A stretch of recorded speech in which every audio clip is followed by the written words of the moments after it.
안녕하세요. 최부식의 언론 임조은 기자입니다. 오늘 전하는 글은 김일성의 아이들 다큐멘터리 영화로 유명한 김덕영 감독의 우리나라가 자신의 이익만 쫓는 삼류로 손가락질 받지 않기를 입니다. 요즘 아침 저녁 하루 일과의 시작과 끝은 우크라이나 사태에 대한 기사와 정보를 찾는 일로 이루어져 있습니다. 솔직히 우크라이나에 대해서 잘 알지도 못하는 내가 거의 매일 관련 기사를 찾아보는 이유는 간단합니다. 우크라이나의 현재를 보면서 70년 전 내 아버지 세대들이 경험했던 6.25 한국전쟁을 가슴으로 느낄 수 있기 때문입니다. 개전 첫날 미국은 물론이고 유럽 어느 나라도 선뜻 도와주는 이가 없는 상황 속에서 우크라이나 사람들은 스스로 나라를 지키겠다고 총을 들었습니다. 그 상황은 흡사 인민군의 공세에 밀려 고립무원의 상황에 놓여 있었던 그 시절 우리 부모님들을 떠올리게 했습니다. 나라를 지키겠다고 가족들과 함께 폴란드 국경까지 갔던 한 남성이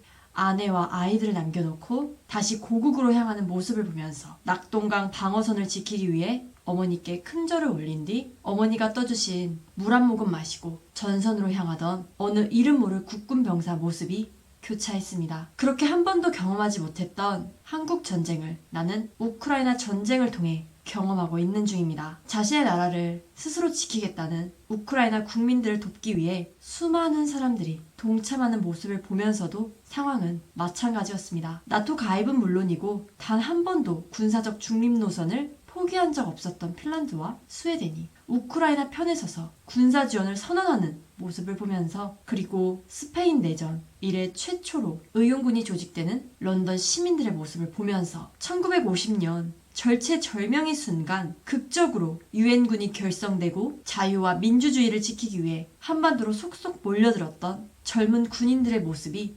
떠올랐습니다. 오늘의 우크라이나는 결국 적어도 나의 시선 속에는 70년 전 희망이 없었던 내 나라 대한민국의 과거와 가늘고 질긴 선으로 연결된 느낌이었습니다. 우크라이나가 절망의 상황 속에서도 끝까지 닮고 싶은 모델로 70년 전에 대한민국을 선택한 것도 어찌 보면 그런 이유였을 것입니다. 전쟁의 처절한 고통과 가난을 극복하고 선진국의 대열에 올라선 대한민국. 과연 우리는 지금 진짜 선진국이라 자부할 수 있는 것일까요? 그 전에 과연 선진국은 어떻게 선진국이 되는 것일까요? 1인당 GDP가 높다고? 군사력이 강하고 IT 기술이 발달되어 있다고 선진국이 되는 것일까요? 그건 아니라고 봅니다. 흥미롭게도 선진국을 가리키는 명확한 수치상의 기준이라는 것은 세상에 존재하지 않습니다. 다만 선진국이 되는 방법은 있습니다. 바로 선진국들로부터 선진국이라 불릴 수 있을 만큼 능력과 자격을 인정받는 것입니다. 따라서 인류가 되고 싶으면 인류의 편이 되어야 하는 것입니다. 우크라이나 전쟁이 터지면서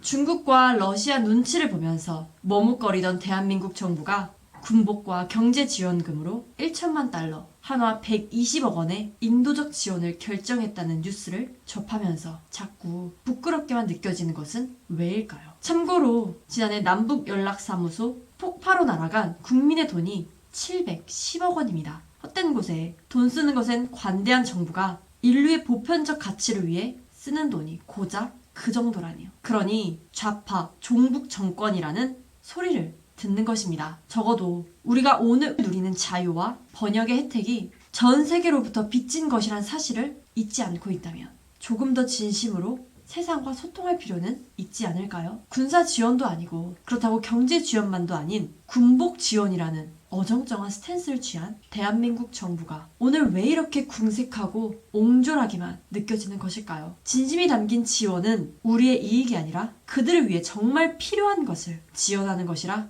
믿습니다. 설마 그들이 지금 군복이 없어서 전투를 못하고 있는 것일까요? 지금 우크라이나에서 벌어지고 있는 전쟁은 단지 한 나라의 영토를 보전하기 위한 전쟁이 아닙니다. 자유와 민주주의라는 보편적 가치를 지키기 위한 전 세계 양심들의 전쟁입니다. 부디 전쟁의 참혹함 속에서 번영의 꽃을 피운 내 나라가 은혜를 모르고 자신의 이익만 쫓는 삼류로 손가락질 받지 않기를 희망합니다. 대권주자 이재명의 우크라이나 전쟁과 국민에 대한 조롱은 그래서 우리 국민들로부터 외면받고 있는 것입니다. 그 말 한마디로 표 몇 장 더 얻는 것이 정말 장한 일인가요?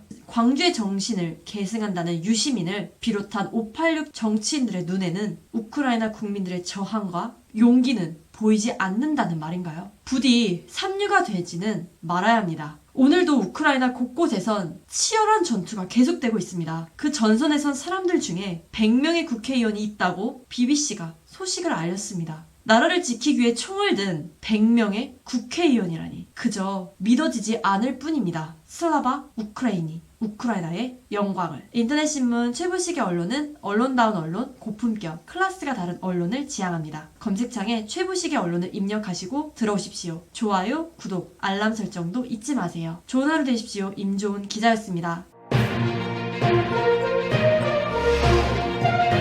우리나라가 자신의 이익만 쫓는